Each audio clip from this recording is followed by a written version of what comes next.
करके aroma therapy, अरे aroma therapy तो ये सबसे बड़ा यज्ञ ही है। ये 2 वे बॉडी पर असर डालता है, बॉडी पे 2 वे और एनवायरनमेंट पे तीसरे तरीके से। कैसे?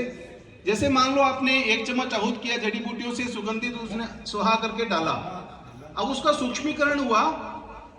सूक्ष्मीकरण से ऐसा रिसर्च है कि अगर एक कुंडीय यज्ञ एक जगह होता है तो उसके 100 फीट के दायरे में 99.9% बैक्टीरियल फॉर्मेशन होता ही नहीं 1 महीने तक। एक कुंड का यज्ञ इफेक्ट है, उसके 100 फीट के दायरे में 99.9% बैक्टीरियल फॉर्मेशन नहीं होता 1 महीने तक। आपने भोपाल गैस त्रासदी तो सुना होगा, भोपाल गैस कांड, उसमें जो परिवार बचा था, पता है ना, सबको पता है वो बचा क्यों?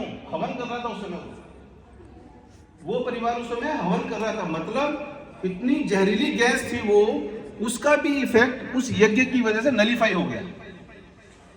तो ये यज्ञ का इफेक्ट है। अब सूक्ष्मीकरण से वहां वो बैक्टीरियल फॉर्मेशन नहीं होगा, ये प्रूवन है।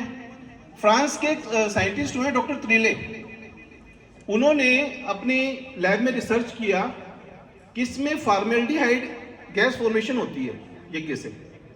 वो क्या करती है? चेचक, हैजा, मतलब बहुत सारे वायरस को खत्म कर देती है एनवायरनमेंट से, बिल्कुल खत्म, नल, इतना इफेक्ट है। तो ये यज्ञ क्या करता है? दो तरह से अटैक करता है शरीर पर, पॉजिटिव अटैक। कैसे? एक तो पहले जो आसपास बैक्टीरिया उसको खत्म कर देगा, दूसरा जो फ्यूम्स आप इनहेल करोगे वो सीधा ब्लड में जाके इफेक्ट करेगा। अब टैबलेट के बाद इंजेक्शन असर करता है, इंजेक्शन के बाद लास्ट किसका आता है?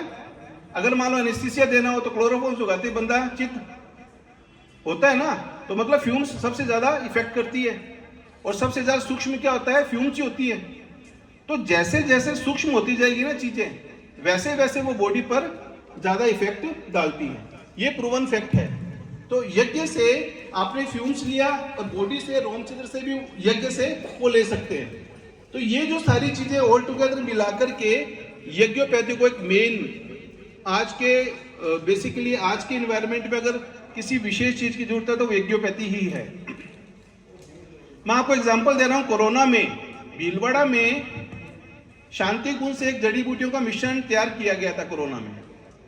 जैसे डॉक्टर मोई साहब ने बताया कि उन्होंने कोरोना में बहुत एक सेवा का कार्य हुआ है। मैं इनको कोटि कोटि धन्यवाद देना चाहूंगा कि इन्होंने कितने पेशेंट्स की जान बचाई कोरोना टाइम में। एलोपैथिक ने जिसके आगे हाथ जोड़ दिए थे उसको किसने बचाया? आप लोगों ने बचाया, आयुर्वेद ने बचाया। तो इससे बड़ा एग्जाम्पल क्या होगा? मैं आपको अपने बॉडी की बता रहा हूं। मेरे को सेकंड टाइम भी कोरोना हुआ, पहली बार भी हुआ, दूसरी बार भी हुआ। पहली बार जब एजिथ्रोमाइसिन खाई ना तो हालत होगी खराब। दूसरी बार बाबा रामदेव की कोरोनिल बचा गई थी। मैं अपनी बॉडी का बता रहा हूं। तो मेरी बॉडी पर कोरोनिल से कोई साइड इफेक्ट नहीं हुआ और मैं बचा। तो ये है आयुर्वेद का कमाल।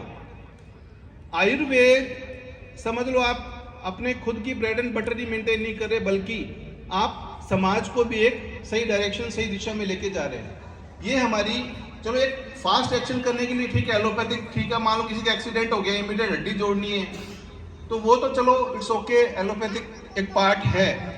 परंतु otherwise Ayurveda is the best stream.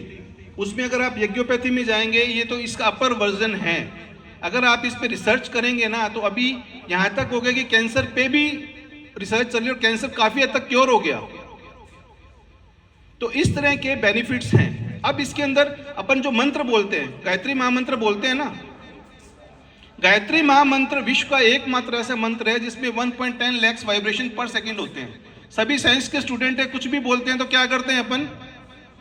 Atoms को वाइब्रेट करते हैं, एटम्स को वाइब्रेट करते हैं ना। तो 1.10 लाख वाइब्रेशन पर सेकंड अपन जनरेट कर रहे हैं। और जो ये करंट लगता है, जो उसमें कितने कंपन होते हैं पता है? सिर्फ 50 हर्ट्ज, 50 हर्ट्ज, 50 कंपन प्रति सेकंड से इतना जोर का झटका लगता है। 1.10 लाख वाइब्रेशन पर सेकंड अपने फील भी नहीं कर पाते। एक ट्रिमेंडस एनर्जी आप यूनिवर्स में ट्रांसमिट कर रहे हो, जो कि वो सूर्य से होकर के वापस अपने पास आ रही है, आपको पता भी नहीं लग रहा। कितना जबरदस्त ट्रांसफॉर्मेशन हो रहा है। नेचर में ऑटोमेटिकली अप कन्वर्शन की सुविधा है। जो भी आप बोल रहे हो 0.3 से 3.4 किलोहर्ट्ज जो फ्रीक्वेंसी रेंज है वहीं तक सीमित नहीं रहता। नेचर लास्टली उसको क्या करती है, टीराहर्ट्ज लाइट में कन्वर्ट करके यूनिवर्स में ट्रांसमिट करती रहती है। आप सभी साइंस के स्टूडेंट हैं, इसीलिए मैं थोड़ा टेक्निकल बातें बोल रहा हूं। अपनी फ्रीक्वेंसी रेंज कितनी है बोलने की, 0.3 से 3.4 किलोहर्ट्ज ही है, और अपने ईयर ऑडिबल रेंज कितनी है, only 20 kilohertz. Beyond that we can not listen.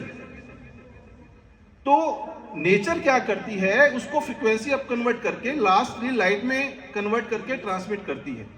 ये ऑटोमेशन प्रोसेस है। जो भी शब्द आप बोलते हैं, आप ये मत बोलिए। अब शब्दों का इफेक्ट क्या होता है, जैसे मान लो किसी को आपने एब्यूजिंग वर्ड यूज किया तो गुस्सा नहीं होता क्या सामने वाला, इमीडिएट गुस्सा होगा, रिएक्ट करेगा। और वही अगर प्यार से बोलेंगे तो वो अच्छा लगेगा उसको। तो शब्द शक्ति है। तो ये जो मंत्र बोले जाते हैं उसके अंदर जो फीलिंग ऐड की जाती है और जो ये सूक्ष्मीकरण का इफेक्ट होता है, वो ऑल टुगेदर मिलकर के एक लॉजिकल और साइंटिफिक चीजें हैं। तो मेरा आप सबसे अनुरोध है कि आप इस पर एक अलग डोमेन जो यज्ञोपैथी का है वो इस आयुर्वेदिक कॉलेज में, हॉस्पिटल में इफ पॉसिबल इंट्रोड्यूस करने का कष्ट करें। और देव संस्कृत विश्वविद्यालय शांतिकुंज हरिद्वार, और वहां पर एक ब्रह्म वर्चस्व रिसर्च इंस्टीट्यूट है, वहां पर आप जाएं।